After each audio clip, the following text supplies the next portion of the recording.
falar no começo do culto, mas eu deixei para falar agora, depois do testemunho. Em Salmos 3, versículo 3, diz assim: porém tu, Senhor, és o meu escudo, és a minha glória e o que exaltas a minha cabeça. E no 5 diz: deito-me e pego no sono e acordo, porque o Senhor me sustenta. Amém? Então é o Senhor que é o seu escudo, Ele que te sustenta, Ele que te exalta, Ele é o nosso tudo. Amém? Deixa eu chamar o pastor Heleno, nosso preletor da noite. Você recebe.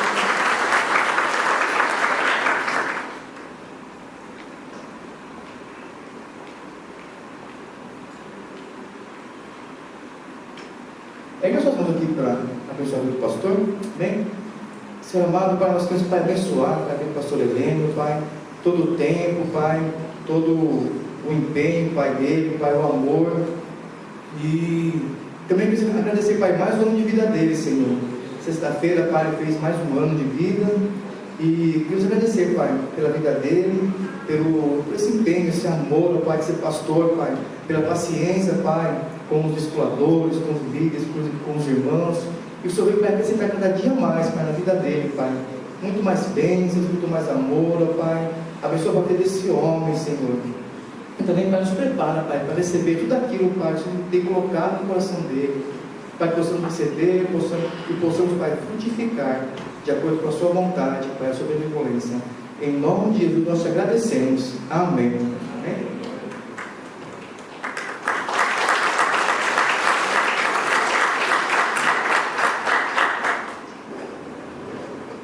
Boa noite, irmãos. Boa noite. A graça e a paz do amado Abba Pai, amém? Amém. Aleluia. Eu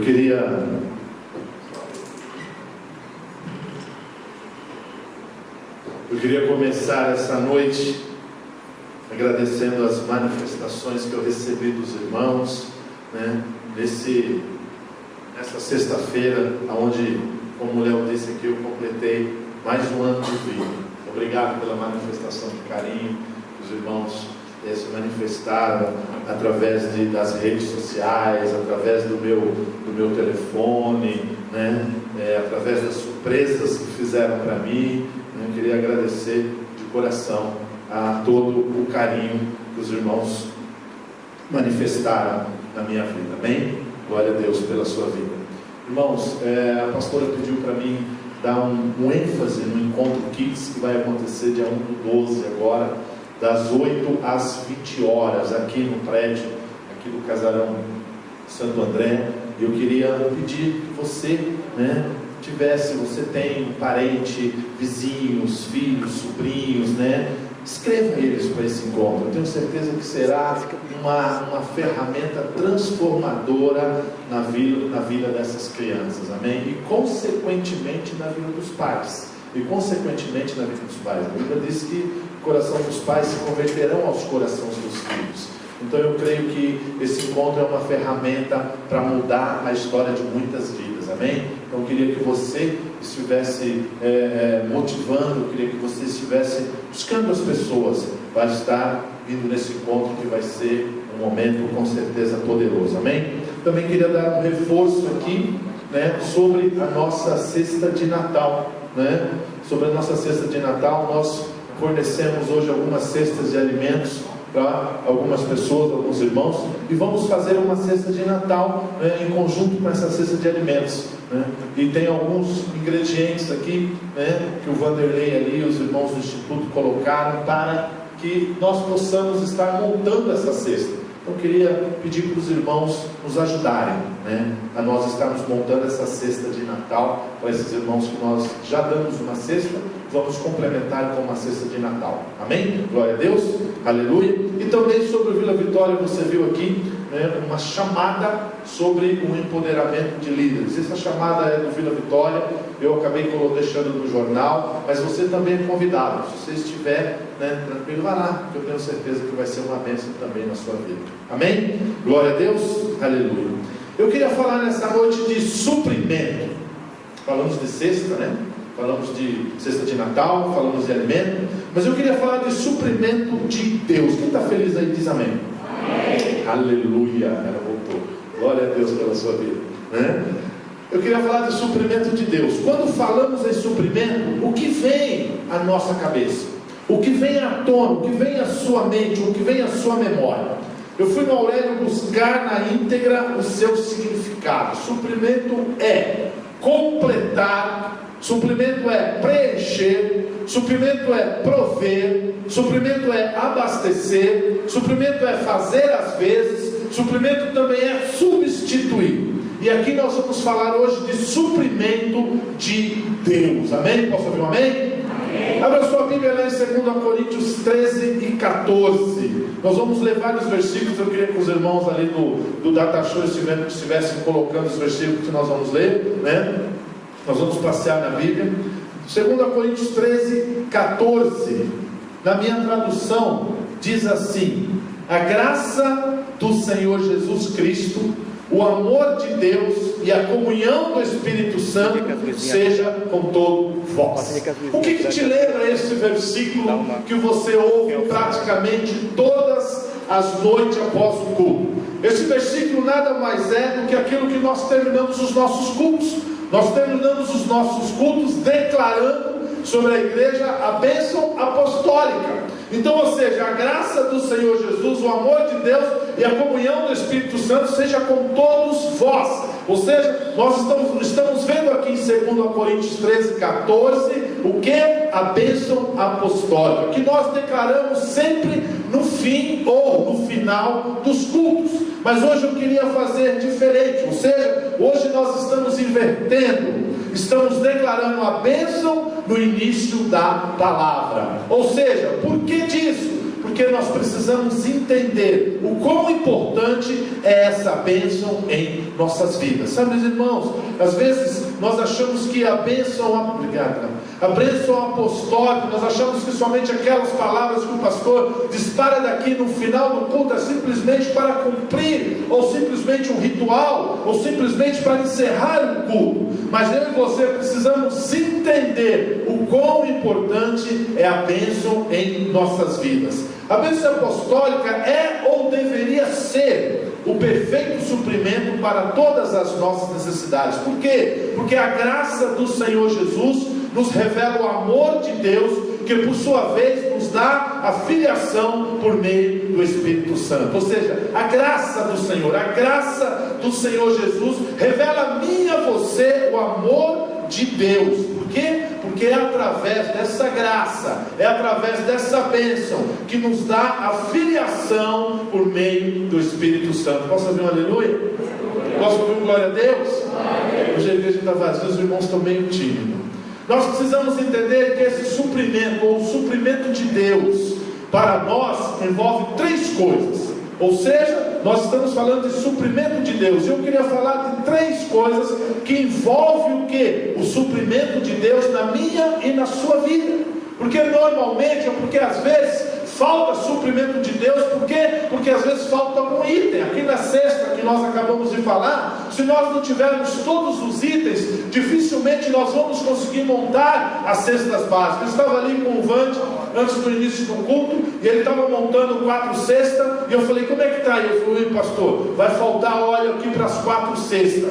Aí ele falou: o arroz deu. O mês passado ele falou: o arroz que os irmãos trouxeram não deu para montar as 4 cestas, ou seja, faltou suprimento. Então muitas vezes falta suprimento de Deus nas nossas vidas, e nós não conseguimos experimentar a graça e o favor de Deus sobre nós. Por quê? Porque faltou suprimento da parte de Deus. E eu queria falar de 3 coisas, sobre o que envolve esse suprimento. Mas antes de falar, eu queria que você, um minutinho, fechasse os seus olhos, baixasse a sua cabeça. Senhor Deus, Papai, saímos dos nossos lares e da nossa casa para ouvir a Tua palavra, para Te adorar e para glorificar o Teu santo nome, e nos enchermos do Teu suprimento, que o Senhor possa liberar nessa noite sobre as nossas vidas, em nome de Jesus. Amém. Amém, irmãos? Então, eu vou falar de 3 coisas que envolve o suprimento de Deus. Primeira parte, ou a primeira coisa, vou dividir em parte: a graça do Senhor. Então a primeira parte, que envolve o suprimento de Deus, é nós entendermos, sabermos e reconhecermos o que? A graça do Senhor nas nossas vidas. E eu queria começar dando um exemplo. Em 2 Coríntios, nós encontramos um texto muito intrigante, onde Paulo, o apóstolo Paulo, pede para que o Senhor remova o espinho de sua carne. E o Senhor, ao invés de remover o espinho, Ele fala assim: eu te dou, ou eu te dei a minha graça. Diz assim, 2 Coríntios 12, 7, 7 e 9. 12, 7 e 9. Para que não me ensoberbece com a grandeza das revelações, foi-me posto um espinho na carne, mensageiro de Satanás, para me esbofetear, a fim de que não me exalte. Por causa disso, 3 vezes pedi ao Senhor que o afastasse de mim. Então Ele me disse: a minha graça te basta, porque o poder se aperfeiçoa na fraqueza. E de boa vontade, pois mais me gloriei nas fraquezas, para que sobre mim repouse o poder de Cristo. Então, por que esse verso, por que esse trecho ele é intrigante? Porque simplesmente nós conhecemos a história de Paulo, nós conhecemos a intimidade de Paulo, nós conhecemos a graça que Deus derramava sobre a vida de Paulo, mas quando Paulo chega diante dele e fala assim: Senhor, esse espinho tem me incomodado, afasta ou tira de mim, o Senhor fala assim: a minha graça te basta. Ou seja, a resposta de Deus não foi removendo o problema, e não importando qual fosse o tipo de problema na vida de Paulo. Ou seja, a Bíblia não diz qual é o tipo de espinho, mas poderia ser uma enfermidade, poderia ser o seu temperamento, poderia ser alguma perseguição. O que importa é que foi a resposta de Deus ao seu problema: a minha graça te basta.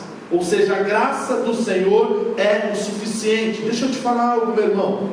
Muitas vezes nós ficamos iludidos em certas situações, mas não se iludam, porque algumas vezes você vai deparar literalmente com uma montanha, e talvez você vai orar para Deus, talvez você vai clamar, talvez você vai se colocar diante de Deus para que Deus venha a remover essa montanha. Mas ao invés de remover a montanha, Deus vai lhe dar asas como de águia, para você passar sobre a montanha. Isso é graça. Não importa o seu problema, não importa a sua dificuldade, o que importa é a resposta de Deus. Paulo tinha uma expectativa de que o Senhor tirasse aquele espinho da carne, mas o Senhor falou para Paulo: a minha graça te basta, a minha graça te basta. Ou seja, Paulo pede por 3 vezes para o Senhor remover. Sabe, você que já teve, eu já tive quando era criança, mais jovem, nós já experimentamos, você já deve ter experimentado alguma farpinha, alguma lasquinha de farpa na sua mão, no seu dedo, e você sabe como isso incomoda. Mas a resposta de Deus para Paulo foi simplesmente da graça dele, sabe? Quando nós podemos experimentar a graça, quando nós podemos experimentar a bondade, quando nós podemos experimentar o favor imerecido de Deus, nós concluímos algo como Paulo concluiu. Então eu vou ficar feliz, porque quando eu sou fraco, eu me torno forte, porque o poder de Deus se aperfeiçoa na minha fraqueza.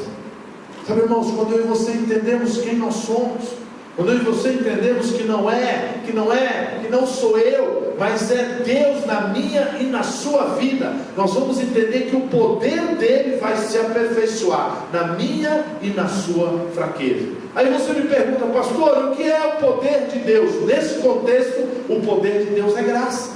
Nesse contexto, o poder de Deus é a graça. Por quê? Porque a graça dele vai se manifestar na minha e na sua fraqueza, porque é aí que nós reconhecemos que dependemos de Deus. Sabe, irmãos, a graça do Senhor, ela só se manifesta na minha e na sua vida quando você reconhece que depende de Deus. O testemunho da nossa irmã Rosa é um testemunho que ela falou assim: eu fiz questão de vir aqui falar em público do livramento que Deus deu para mim e para minha filha. Sabe o que acontece? Ela está reconhecendo que pela força do braço dela, pela inteligência dela, por tudo aquilo que ela tivesse tentado fazer, nada ia livrar ela da das intenções malignas daqueles homens ali naquela estrada.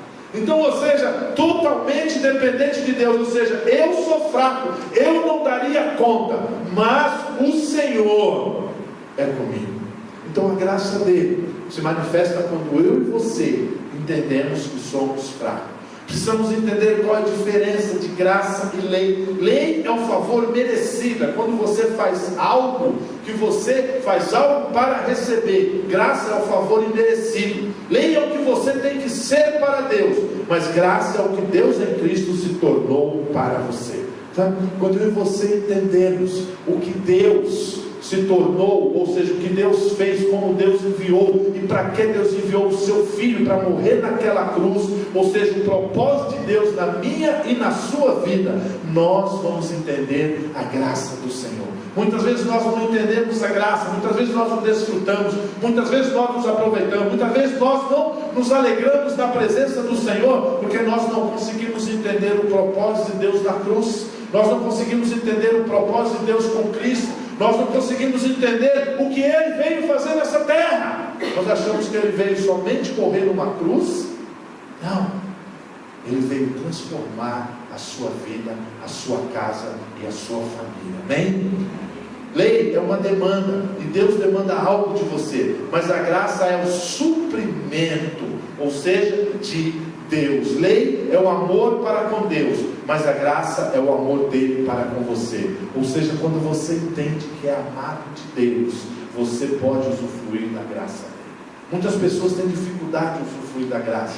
Muitas pessoas querem viver ainda debaixo da lei, sabe? Porque eu amo a Deus, eu amo a Deus, eu amo a Deus, eu amo a Deus. Não, você tem que identificar que Deus te ama. É mais importante você saber que é amado de Deus do que você amar a Deus. Porque o seu amor, o amor do homem, ele é condicional. O amor do homem, ele passa. O amor do homem, ele muda segundo algumas circunstâncias, segundo alguns propósitos, segundo alguns direcionamentos, segundo alguns entendimentos ou segundo alguns interesses.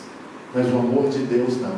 O amor de Deus, ele é imutável, porque você não o merece.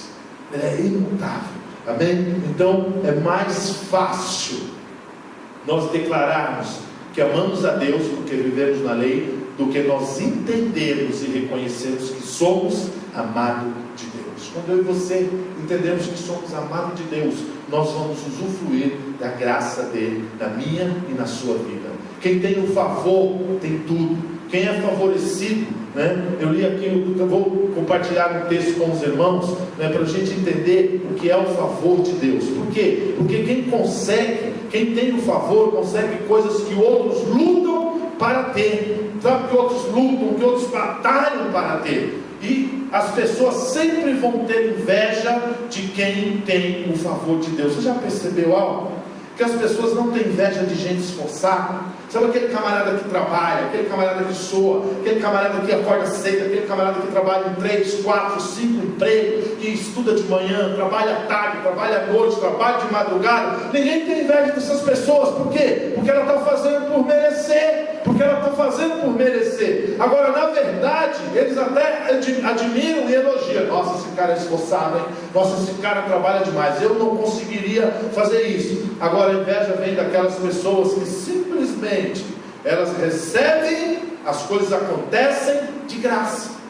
Ou seja, quando Deus resolve abençoar, ou seja, eu não mereço, mas Deus tem derramado sobre as nossas vidas. Amém? Precisamos entender que ter o favor não significa que não teremos problema. Aí eu coloquei aqui um texto de José, que nós conhecemos muito bem a história de José. José teve problemas na sua vida.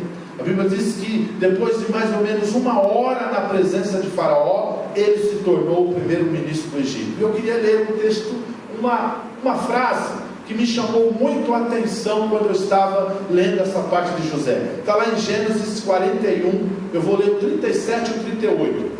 Aqui é a parte de José, o que aconteceu com José, mas eu queria ler o 37 e o 38, para você entender o que é graça de Deus, o que é favor merecido de Deus, e quando você sabe que você é amado de Deus. A palavra de Deus diz no 37 assim: a palavra e o plano de José agradaram ao Faraó e a todos os seus sábios e conselheiros. Aqui nós vimos o que antes disso? Nós vimos que Faraó contou os sonho para José, e José deu as diretrizes, José revelou o sonho para Faraó, e deu todas as diretrizes do que Faraó tinha que fazer. E José falou para Faraó levantar um homem, para que esse homem estivesse à frente de toda a execução do que? Da visão e do plano de Deus para Faraó. Aí a palavra diz assim: a palavra e o plano de José agradaram a Faraó e a todos os seus sábios e conselheiros. No 38 diz assim: e portanto o Faraó proclamou diante da sua corte e oficiais. Na minha Bíblia tem 2 pontos: encontraremos um homem como este, vírgula, em quem esteja o Espírito de Deus. Já conseguiu entender? José passou por tantas dificuldades na sua vida até chegar a esse momento, né? José era, como é que se diz, desprezado pelos seus irmãos. José foi jogado num buraco. José foi vendido como escravo. José foi ser cuidador, mordomo da casa de Potifar. Depois ele foi preso, ficou encarcerado ali por 13 anos. Ele foi vendido com 17 anos, e com 30 anos ele se tornou o governador do Egito. Então, por 13 anos da sua vida, José sofreu muito. E de repente, mais ou menos 1 hora na presença de Faraó, Faraó diz assim: em quem esteja o Espírito de Deus. Ou seja, como é que nós vamos encontrar um homem como este em quem esteja o Espírito de Deus? A graça é o Espírito de Deus. A graça revelou-se a Faraó quem era José. Ou seja, em 1 hora ele conseguiu conquistar, ele conseguiu assim, voar, ele conseguiu chegar no denominado lugar, que demorou 13 anos, em 13 anos ele não conseguiria. Ou seja, ele foi vendido como escravo pelos seus irmãos aos 17, e aos 30 anos ele se tornou governador do Egito. Por quê? Porque a graça de Deus estava sobre ele. Mas pastor, a graça de Deus estava com José.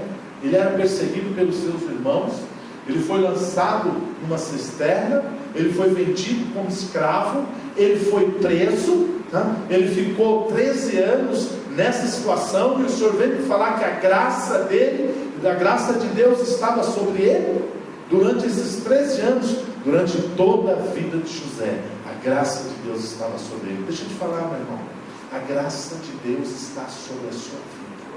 Sabe? Só que nós queremos enxergar a graça de Deus somente em momentos bons. Ou seja, a graça de Deus passou na vida de José a partir dos 30 anos. Não, o Faraó chega diante de toda a sua corte. Aonde encontraremos um homem como este, em quem esteja o Espírito de Deus?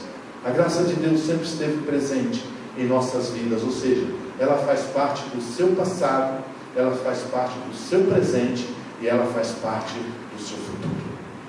Às vezes nós achamos que faz parte do passado, quando acontecia certas coisas, quando aconteceu, quando teve a minha salvação, quando eu me batizei, quando eu fui no encontro, ou agora que eu estou no bom emprego, agora que a minha família está salva, agora que eu tenho um ministério, sabe? Não, a graça de Deus, ela faz parte do passado, do presente e do futuro. Em Tito 2, 11 e 13, diz assim: quando a graça de Deus se manifestou salvadora para todas as pessoas, ela nos orienta a renunciar à impiedade e às paixões mundanas, e a viver de maneira sensata, justa e piedosa nesta presente era, enquanto aguardamos a bendita esperança, o glorioso retorno de nosso grande Deus e Salvador Jesus Cristo. Então aqui em Tito nós vemos as 3 fases ou os 3 tempos da graça nas nossas vidas. Primeiro, a graça de Deus se manifestou salvadora, ou seja, quando eu e você fomos alcançados pela graça, nós fomos salvos. E a graça de Deus hoje, ela nos orienta, ela está comigo e com você, para nos orientar a renunciar às impiedades e às paixões mundanas, e a viver de maneira sensata, justa e piedosa neste presente, ou seja, nesta presente era. no 13 diz: enquanto aguardamos a bendita esperança, ou seja, o glorioso retorno de nosso grande Deus e Salvador Jesus Cristo. Então, ou seja, os três tempos da graça, eles são permanentes na minha e na sua vida. Agora, muitas vezes nós temos dificuldade de entender. Nós achamos que ficou lá atrás. Lembra que eu ministrei que nós temos que estar no lugar onde Cristo está? Cristo estava aqui, agora Cristo está aqui. E eu continuo lá. Não, a graça foi lá, a graça está aqui, a graça vai estar lá. Eu preciso simplesmente aprender a usufruir e a saber que a graça de Deus está comigo. No passado, a graça de Deus se manifestou salvadora para todas as pessoas, porque eu fui salvo pela graça de Deus. No presente, a graça de Deus está abrindo os seus olhos, está transformando você. A graça de Deus está fazendo hoje na sua vida. Por que ela é concedida hoje? Para nos orientar a renunciar à impiedade, às paixões mundanas e a viver de maneira sensata, justa e piedosa nesta era. Sabe? 3 coisas que me chamou a atenção da graça se manifestar nas nossas vidas nos dias de hoje. Primeiro, temos que ter uma vida piedosa. A palavra piedade refere-se à sua vida espiritual: oração, louvor, adoração, buscar a Deus, ou seja, uma vida piedosa. A graça de Deus produz isso em você. Também temos que ter uma vida justa, porque você foi justificado por Deus pela fé. Portanto, diante de Deus você já é justo. No entanto, diante dos homens, muitas vezes eles não nos veem como pessoas justas, mas a graça de Deus, ela está aí mudando ou simplesmente nos orientando a termos uma vida justa. Ou seja, ela opera em mim e em você para produzir essa justificativa visível em nós. Sabe, irmãos, uma das coisas que a graça de Deus, ela vem nas nossas vidas, é para que as pessoas elas possam enxergar o amor de Deus na sua e na minha vida. Tá? Eu vou compartilhar aqui, ele está ali, né? Na sexta-feira, nasceu a filhinha do nosso irmão Eduardo, e ele passou algumas dezenas de fotos para mim, todo sorridente, todo feliz, todo alegre. Eu compartilhei alguma com os irmãos, e eu pude ver ali a graça de Deus na vida desses irmãos. Ou seja, quem viu como ele chegou aqui, a situação que ele chegou aqui, e de repente Deus o trouxe ele de uma tal maneira, abraçou ele, amou ele tanto, que deu uma família para ele, e agora ele é pai de uma linda menina. Por quê? Isso é graça. Se você olhar o histórico desse homem, na força do seu braço, na sua inteligência, ele simplesmente não estaria nem nesse lugar.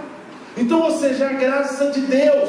As pessoas elas querem ver na minha e na sua vida a graça de Deus, e não o esforço do seu braço, não o esforço do meu braço, mas elas querem ver a graça de Deus. Elas querem olhar para você e ver que você como crente, você como cristão, sabe? Você, seja lá qual o nome que você escolher para isso, elas não estão preocupadas se você é crente ou cristão. Elas querem ver a graça, elas querem ver algo de Deus mudando a sua vida e a minha vida.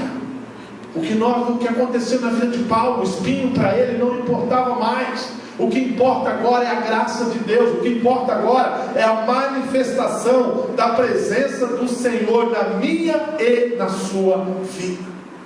Aí eu, meditando, eu recebi ontem de um pastor algo que eu encaixei aqui, e diz assim: um exemplo primário de uma vida sensata, porque também traz a sensatez, né? A graça também nos leva a viver uma vida sensata. Agora, o que é a sensatez? O exemplo de algo primário é sensatez. Muitas pessoas questionam, né? Perguntam para alguns irmãos: ser ou não pecado crente ouvir música mundana ou do mundo? Aí ele me mandou assim, né? No WhatsApp ele falou assim: deixa eu te falar algo, pastor. Não é uma questão de pecado, mas sim uma questão de sensatez. Sim, uma questão de sensatez. Por que eu vou comer comida ruim se Deus tem um banquete para mim? Isso é insensatez e falta de entendimento. Então, ou seja, a graça produz em nós o quê? Uma vida de entendimento. Sabe, todas as vezes que nos reunimos e começamos a louvar e adorar o Senhor, o ambiente ele é transformado. Por quê? Porque a graça de Deus ela é liberada. Agora é insensatez largar esse ambiente por coisas naturais. Por quê? Porque o Espírito Santo de Deus produz sensatez em mim e em você. Então muitas vezes nós trocamos a graça, nós trocamos a sensatez, nós trocamos a presença do Senhor por coisas simplesmente que não vai fazer a menor diferença na minha e na sua vida.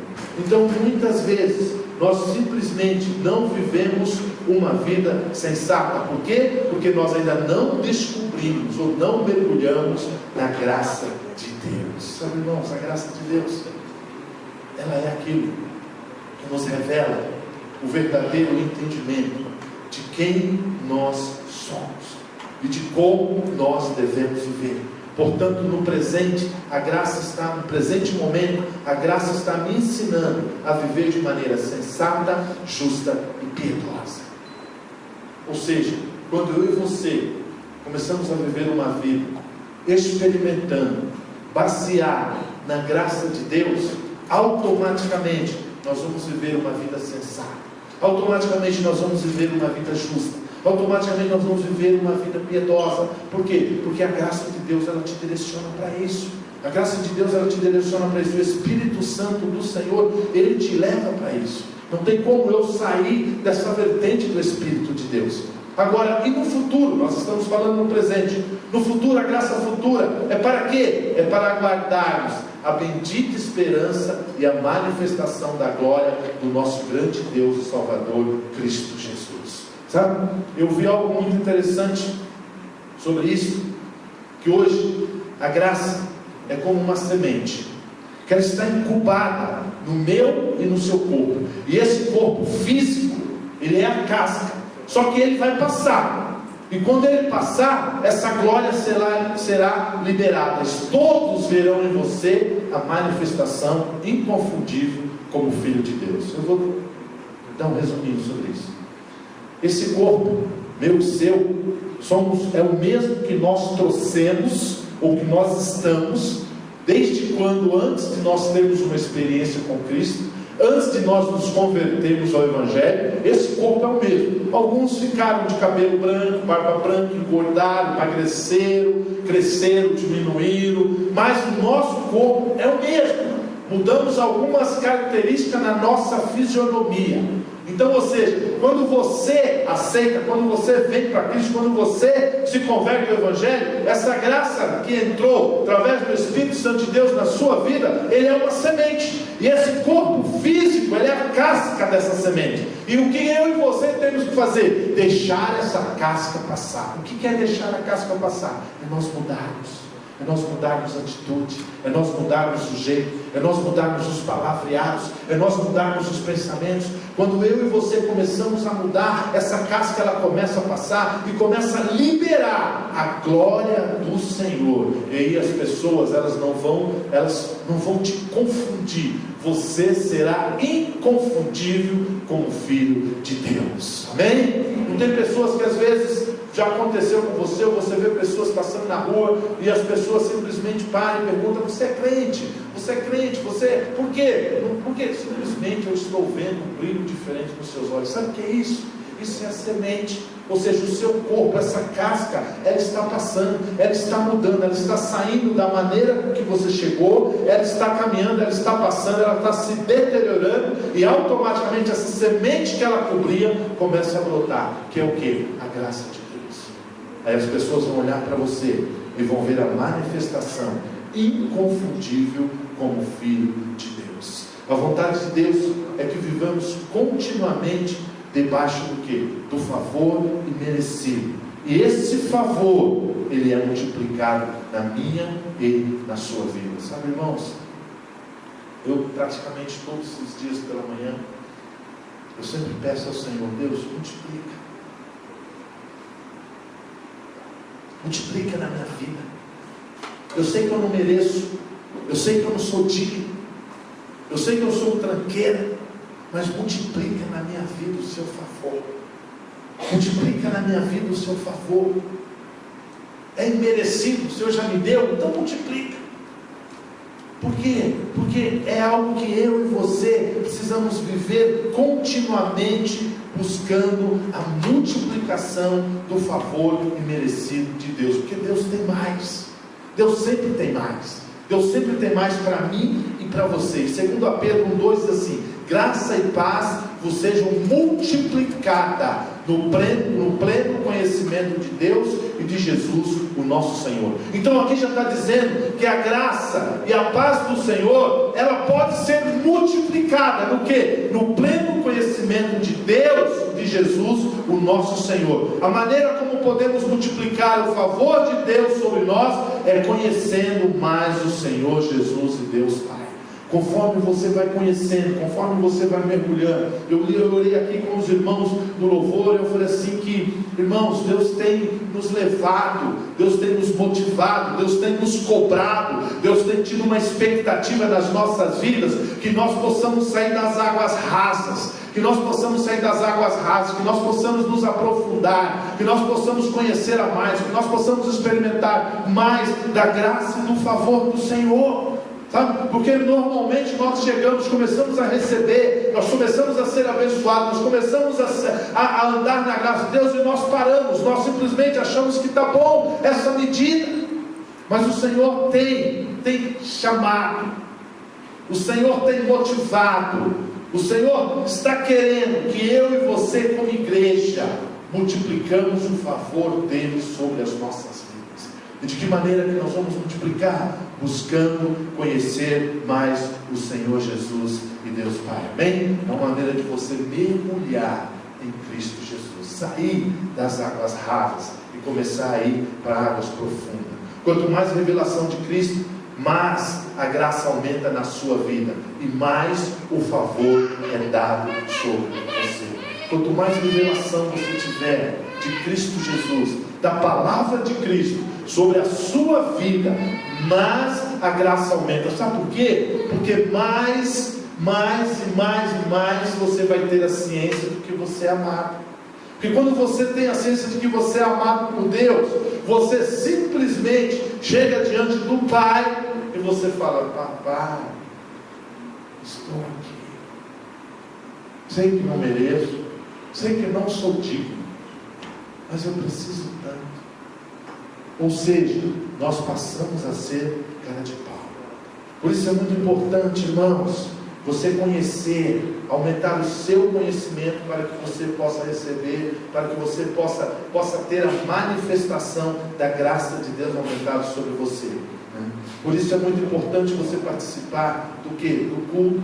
Há muitos que se acomodam a frequentar somente a célula e não ir ao culto. Sabe? Ir à célula, ela não é suficiente. A célula é muito importante para ter comunhão, para se ter proximidade em grupo menor, mas a célula não substitui a pregação da palavra. Até porque na célula o que fazemos é ruminar a palavra e compartilhar a pregação. Sabe de que maneira que Deus vai te encher? É você ouvindo em cima de um palco como esse, é você ouvindo a palavra, é você simplesmente te enchendo, é você ruminando, é você comendo, sabe?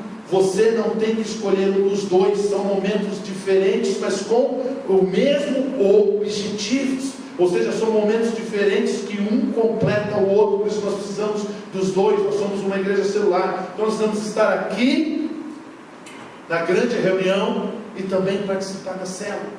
Porque você está aqui e a palavra vai falar no seu coração, a palavra vai abrir os seus olhos, a palavra vai descortinar algumas áreas da sua vida, e você chega na célula, quando você vai compartilhar aquilo que a palavra descortinou, simplesmente vai descortinar algo mais ainda, ou seja, vai ter um complemento daquilo que você ouviu. E quando isso acontece, nós vamos fazendo o quê? Crescendo em Cristo. Nós vamos fazendo o quê? Conhecendo mais o amor do Pai. Nós vamos fazendo o quê? Sabendo que nós somos amados. Tem muitos irmãos que eles escolhem: ou eu vou para o culto ou eu vou para a célula, ou eu vou para a célula ou eu vou para o culto. Aí eles vão para a célula todas as quartas ou aos sábados, mas eles não vêm ao culto, ou eles vêm ao culto e simplesmente eles não vão na célula. Sabe, irmãos, o culto ele é necessário, e a célula é um complemento daquilo que você come hoje. Porque você vai ruminar. Talvez eu vou falar alguma coisa aqui nas minhas pregações, ou qualquer um dos irmãos que suba aqui para pregar, qualquer um dos pastores, e você vai ouvir e não vai entender. Ou seja, aquilo vai ficar, aquela comida vai travar aqui, vai parar aqui, e você vai passar segunda travado, terça travado, mas na quarta-feira você vai poder destravar, simplesmente colocando para fora, ruminando.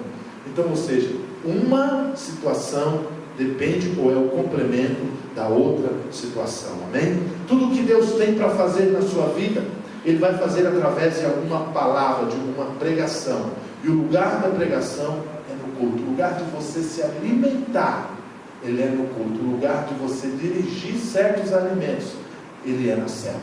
Então nós temos que entender que aqui o Senhor nos alimenta, aqui o Senhor nos dá uma substância de comida, aqui nós saímos baselados na palavra de Deus, aqui nós saímos cheios, aqui nós saímos com direção, aqui nós saímos com algo que nós não comeríamos se nós ficássemos em casa. Em 1 Coríntios 1:21 diz assim: considerando que na sabedoria de Deus o mundo não o conheceu por meio da sabedoria humana, foi do agrado de Deus salvar os que creem por intermédio da loucura da proclamação da sua mensagem. Ou seja, as pessoas são salvas porque elas ouvem a pregação da palavra. Por isso, se Deus colocou um pastor, isso que eu recebi de um outro pastor, se Deus colocou um pastor para pregar para você, e você ouvir e não ouvir, você está desprezando o suprimento de Deus na sua vida. Todas as vezes que nós nos recusamos, todas as vezes que nós abrimos mão, todas as vezes que nós trocamos, nós estamos simplesmente desprezando o suprimento de Deus nas nossas vidas. Tá? Então, que quando eu e você saímos da nossa casa, viemos para o culto, viemos para a igreja, nós viemos com fome. Que nós possamos vir com fome da palavra, com fome da pregação, com fome daquilo que Deus vai falar na minha e na sua vida. Gálatas 3:2 diz: quero apenas saber isso de vós, recebeste o Espírito pelas obras da lei ou pela pregação da fé? Ou seja, quando você vem para ouvir a pregação, você vai embora cheio do Espírito Santo do Senhor. Quando você sai da sua casa para receber algo da parte de Deus, deixa eu te falar algo, meu irmão, você não sai daqui vazio. Você não sai daqui vazio, porque é o próprio Espírito que Ele vai te encher. Ou seja, quando você sai para ouvir, você vai embora cheio. Muitas pessoas saem da sua casa para cumprir um ritual. Muitas pessoas saem da sua casa para cumprir, uma programação de final de semana. Muitas pessoas saem da sua casa simplesmente para vir à igreja e ser percebido que está na igreja, para não receber uma ligação de algum amigo, de algum líder, de algum discipulador e nem do pastor. Então eles vêm simplesmente para ficar aqui 2 horas, 2 horas e meia e cumprir aquele ritual, para não ser incomodado durante a semana. Agora, quando você sai da sua casa para ouvir a palavra, você vai embora cheio do Espírito Santo de Deus. Enquanto você ouve, Deus multiplica a graça sobre a sua vida. Deus multiplica a graça sobre a sua vida. Por quê? Porque eu vim para receber algo da parte de Deus. Romanos 10:17 diz assim: e assim a fé vem pela pregação, e a pregação pela palavra de Cristo. Amém? Então, se você não quer ouvir pregação, como você espera ter fé? Porque se a fé vem pelo ouvir, o ouvir da pregação, e a pregação pela palavra de Cristo, como é que nós vamos nos estruturarmos em fé? Nós vamos continuar vazio, nós vamos continuar sem alimento, nós vamos continuar sem condições de prosseguir, nós vamos continuar sem conhecer a graça, sem experimentar o favor e merecido de Deus. Por quê? Porque nos falta fé. Por quê? Porque eu não tenho ouvido, eu não tenho me enchido do quê? Da palavra do Senhor. É algo que nós vemos nos dias de hoje. Muitas pessoas dentro das igrejas vazias da palavra de Deus. Essas pessoas dentro da igreja vazia da palavra de Deus, elas simplesmente, a fé delas é muito pequena. Você vai perguntar, você vai falar, e ela fala: não, se Deus quiser vai dar tudo certo. Se Deus quiser eu vou ser curada. Ou seja, onde é que está essa fé? Por quê? Porque simplesmente estão vazios da pregação da palavra de Deus. A pregação da palavra de Deus é que vai estimular a minha e a sua fé. Todas as vezes que você senta para você ouvir a palavra, a sua fé, ela é estimulada. A graça é multiplicada na sua vida quando você conhece mais de Cristo. Por quê? Porque o Senhor vai se revelando a você todas as vezes que você se dispõe a ouvir.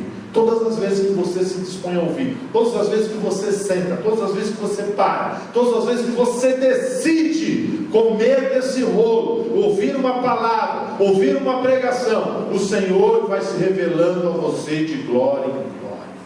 Aleluia! O Senhor vai se revelando a você de glória em glória. Por quê? Porque eu estou disposto a ouvir. Então, todas as vezes que você aprende mais de Cristo, o favor é multiplicado na sua vida. Ou seja, a graça é multiplicada na sua vida. Então, um dos primeiros tópicos que eu li foi a graça. Sabe, irmãos, a graça de Deus, ela é uma base do suprimento de Deus na minha e na sua vida. Tem gente que tem dificuldade de ser suprido por Deus. Tem gente que tem dificuldade de avançar. Tem gente que tem dificuldade de experimentar as boas novas do Senhor, porque ainda não entendeu a graça do Senhor, ainda não entendeu o favor imerecido. Sabe? Paulo ali naquela hora que ele roga a Deus do aquele espinho na carne, Deus vira para ele e fala: minha graça te basta. Ele falou assim: amém, glórias ao Senhor. Então, porque é nessa minha fraqueza que o Senhor vai se glorificar. É na minha falta de sabedoria, é na minha falta de entendimento, são nas minhas dores que o Senhor vai se glorificar em mim. Só naquele momento de desespero, só naquele momento de tristeza, só naquele momento de dificuldade que o Senhor vai se glorificar em mim. Agora nós achamos que Deus não está conosco simplesmente porque a dificuldade está aí, simplesmente porque o espinho está aí, simplesmente porque a dor está aí, simplesmente porque a tristeza está aí. Não entenda qual é o processo de Deus na sua e na minha vida. O processo de Deus na vida de Paulo era simplesmente a graça dele ser manifestada através de Paulo. Era a graça de Deus ser manifestada, e não simplesmente a cura, não simplesmente a retirada daquele espinho.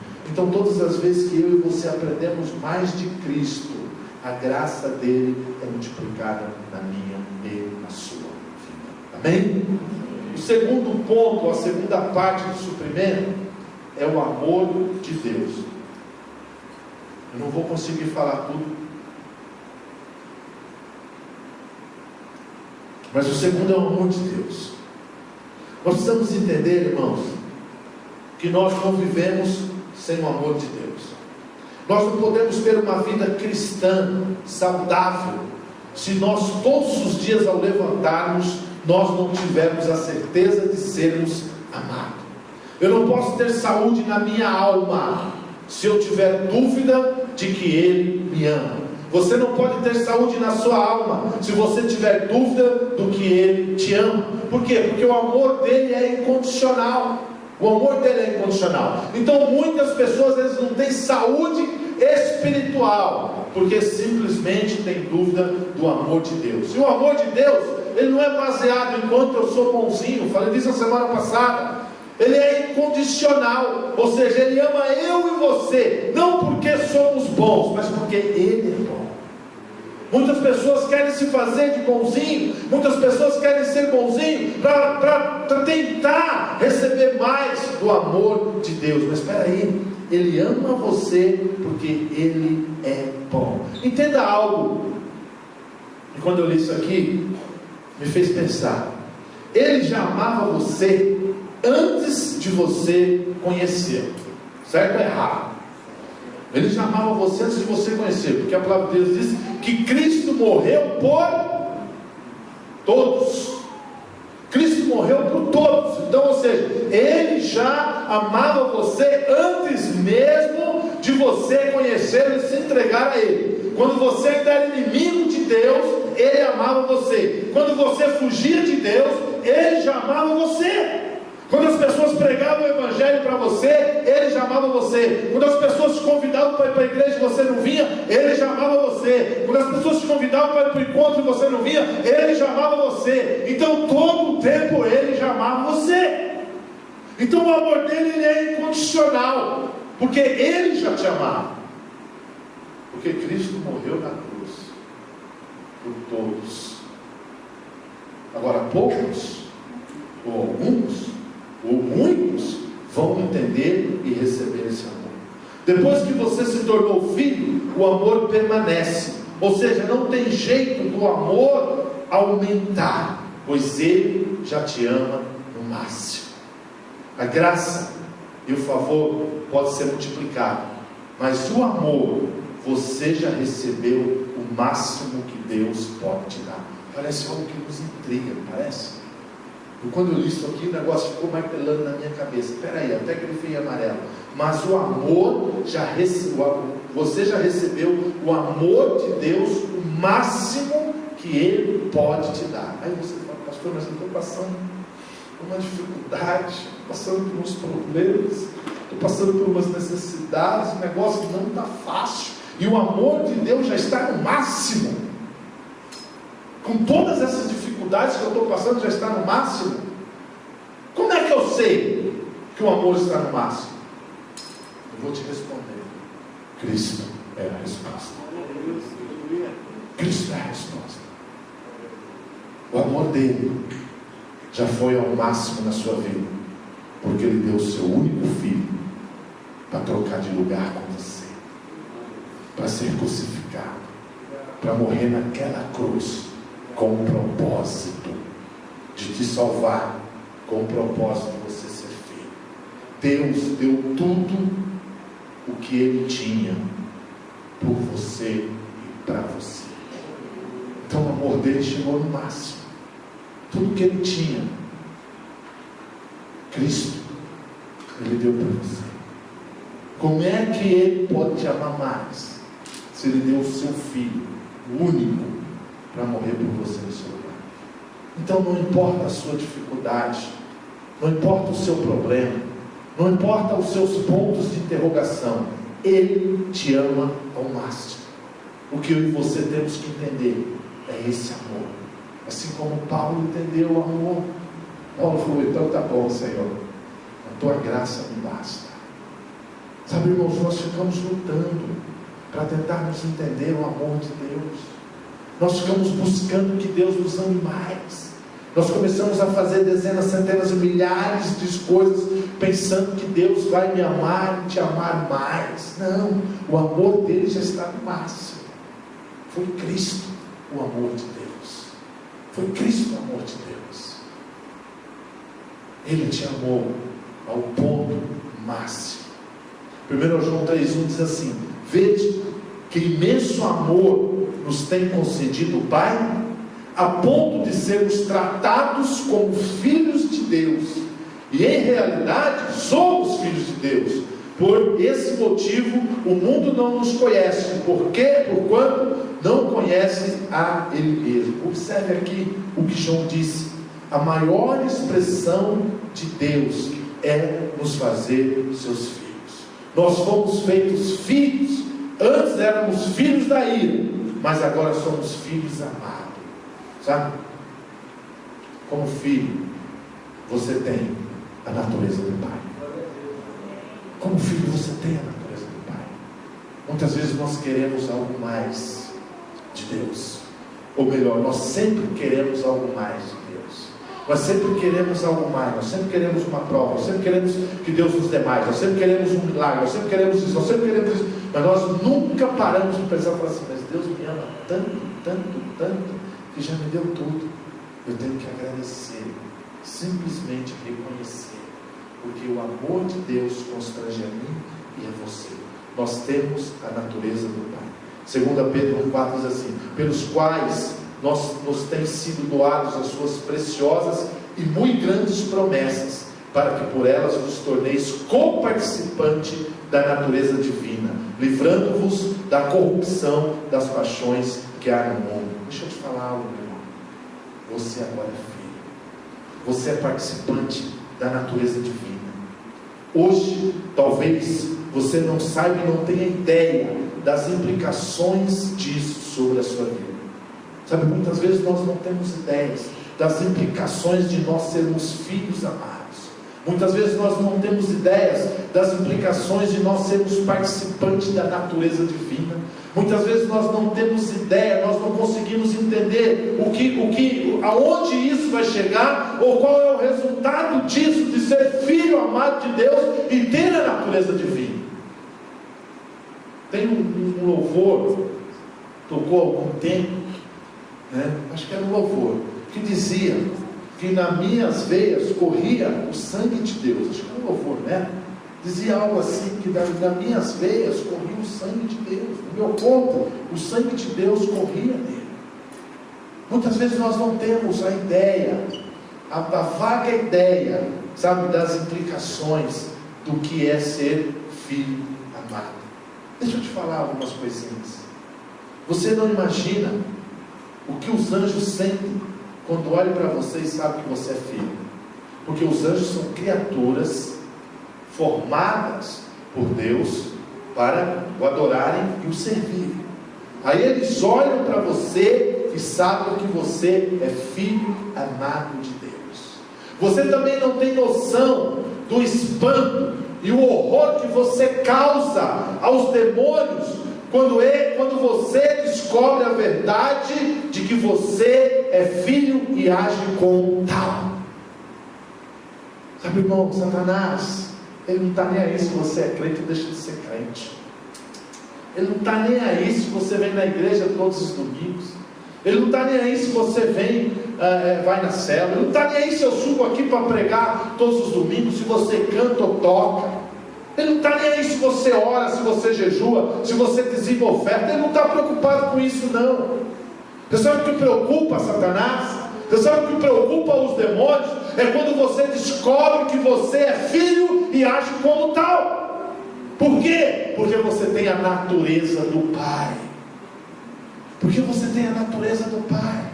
Muitos querem ser crente, falei disso semana passada. Muitos querem ser crente. Não seja crente não, meu irmão. Decida ser filho e decida agir como tal. Porque crente ou não resolve nada. O diabo não está nem aí para a minha crentice. O diabo ele começa a se preocupar quando você descobre que é filho e quando você começa a agir como tal. Sabe por quê? Porque filhos andam com dignidade. Filhos andam com a cabeça erguida. Filhos não andam amedrontados. Filhos têm segurança. Uma segurança que não procede deles, mas procede do Pai. Por quê? Porque eles sabem que são filhos. Então quando você descobre que você é filho amado e começa a agir como tal, os demônios lá no inferno começam uma manifestação de histeria, de medo e de pavor. Por quê? Porque você vai andar com dignidade nessa terra. Porque você vai andar com a cabeça erguida. Porque você não vai andar amedrontado. Porque você tem uma segurança que não procede de você. Porque você sabe que é filho. Não importa o que está acontecendo ao meu lado. 10.000 cairão à minha direita, 1.000 à minha esquerda, ou é o contrário. Mas o que importa é que eu não serei atingido. Por quê? Porque eu sou filho. Porque eu sou filho. O que deixa o inferno, o que deixa Satanás e seus demônios horrorizados, é quando eu e você descobrimos a verdade e agimos como filho. Ser crente não muda nada. Nada. O que muda é eu descobrir que eu sou amado. Romanos 8,15 diz assim: porque não recebeste o espírito de escravidão para viveres outra vez atemorizado, mas recebeste o espírito de adoção, baseado no qual chamamos Abba Pai. Paizinho querido, papai querido. O Espírito fez questão de deixar uma expressão em hebraico para que não houvesse dúvida. Abba É a forma como as criancinhas se dirigem aos seus pais ainda hoje em Israel. Sua melhor tradução seria paizinho. Isso aqui. Porque tem irmãos que não conseguem chamar Deus, não conseguem ter relacionamento de Deus como pai, como filho, chamar Deus de paizinho. Sabe? Tem pessoas que não conseguem ter essa intimidade com Deus. Se você é um desses, cuidado, porque você pode estar andando aí embaixo do espírito de escravidão no mundo. Tem pessoas que não têm, tem pessoas que não sabem, tem pessoas que não têm intimidade, tem pessoas que não conseguem chamar de paizinho. Ah, papai, paizinho querido. Pessoas que não conseguem abrir a boca e declarar que Deus é Pai. Tem dificuldade. Mas eu queria te dizer algo. Hoje, eu e você podemos chamar Paizinho, não papai. Porque o amor dele tirou você da escravidão e te trouxe para a liberdade de vida. Tire da sua mente, irmãos, a imagem de Deus distante, a quem você precisa convencer e persuadir a vir ajudá-los. Sabe? Tem gente que acha que precisa convencer Deus a alguma coisa. Tem gente que acha que precisa convencer Deus a ajudar. Tem gente que acha que precisa convencer Deus a fazer algo. Tem gente que acha que Deus está tão distante, no reino tão distante, que não ouve, que não sabe quem você é, que não consegue te enxergar.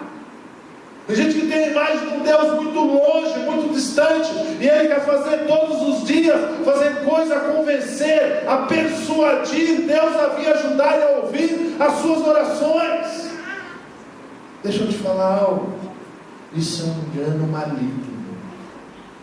Chegue diante do papai, abre a sua boca e declare: Paizinho querido, ele está para te ouvir e para te responder. Agora, qual é a sua dificuldade? Entendemos isso, irmãos. Entendemos isso. No Velho Testamento, primeiramente, Deus se revelou como Elohim, o Deus Criador.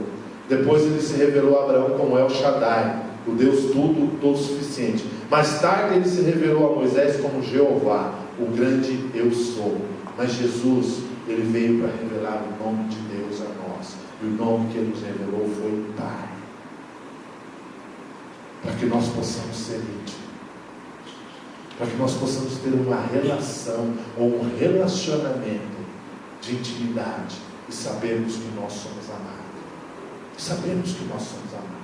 Eu, se eu perguntar para você, talvez a sua imagem de Deus com certeza deve ser a mesma que a minha quando era criança.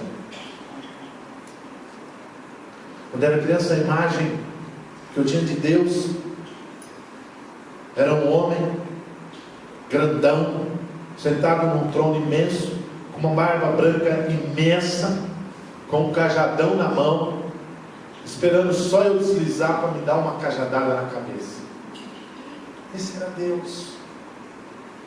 Ninguém nunca tinha me ensinado que Ele é o Pai que me ama, que deu o único filho que morreu no meu lugar. Hoje a imagem de Deus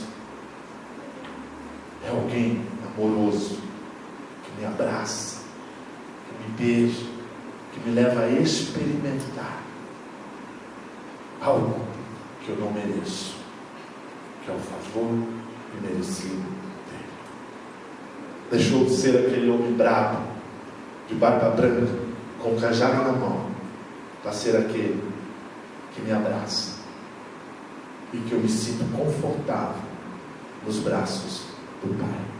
João 17,6 diz assim: eu revelarei o teu nome àqueles que do mundo me deste, eles eram teus, tu os confiaste a mim, e eles têm obedecido a tua palavra. O qual foi o nome que o Senhor revelou? Não foi Elohim, também não foi El Shaddai, também não foi Jeová, mas o nome que Jesus trouxe foi Pai. Nos evangelhos, toda a oração do Senhor, Ele chama Deus de Pai. E baseado nisso, que eu e você deveríamos sempre orar ao Senhor. seja o nome do Pai. Sabe, irmãos, eu vi uma vez uma postagem há muitos anos de um filho. Aqui eu coloquei assim: seu pai pode ser um juiz, um médico, um grande líder político, mas para você ele será sempre seu pai. Eu vi uma postagem, até já falei aqui, de um filho de um pastor, né? O filho do pastor,